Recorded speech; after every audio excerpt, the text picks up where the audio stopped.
माँ सत्यवती लोगों को नाव से नदी पार करवाती थी, यमुना नदी। फिर एक दिन वहाँ पर ऋषि पराशर आए नदी पार करने के लिए।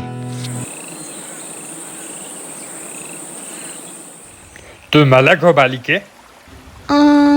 लेकिन मैं तो सिर्फ एक मछुआरे की बेटी हूँ। तुम्हारा नसीब अलग है। तुम एक महान पुत्र को जन्म दोगी जो इतिहास लिखेगा। पर लोग मेरी पवित्रता पर शक करेंगे तो? तुम्हारी सम्मान और मर्यादा पर कोई दाग नहीं लगेगा। और इस तरह ऋषि पराशर मेरे पिता और सत्यवती मेरी माँ बनी। और तब मैंने सत्यवती माँ को वचन दिया था कि माँ, जब भी तुम्हें मेरी जरूरत होगी मैं आ जाऊंगा। माँ सत्यवती को कोई और रास्ता दिखाई नहीं दिया हस्तिनापुर को अपना राजकुमार दिलाने का। इसीलिए माँ ने अपने पहले बेटे को बुलाया, वेद व्यास को बुलाया। मतलब रिश्ते में तो हम तुम्हारे भाई लगते हैं? और तब व्यास ने हस्तिनापुर को बच्चे दिए।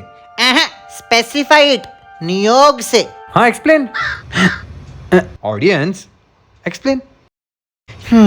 जब किसी राजा को बच्चे नहीं होते और उसकी फैमिली खत्म होने का डेंजर होता है, तब पूरी फैमिली की परमिशन से एक जिम्मेदार और योग्य व्यक्ति की मदद से बच्चे पैदा किए जाते हैं। But no emotions involve, just for duty and responsibilities. नियोग से।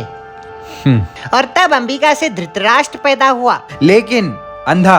और अंबालिका से पांडु, लेकिन फिजिकली अनफिट। और उनकी दासी परिश्रमी से विदुर। लेकिन हाँ, वो फिट था लेकिन राजा बनने की योग्य नहीं था क्योंकि वो दासी का पुत्र था। तो हमने फ्यूचर में चल के उसे राज्य का एडवाइजर बना दिया। मतलब बच्चे होकर भी राजा बनने के कोई योग्य ही नहीं था।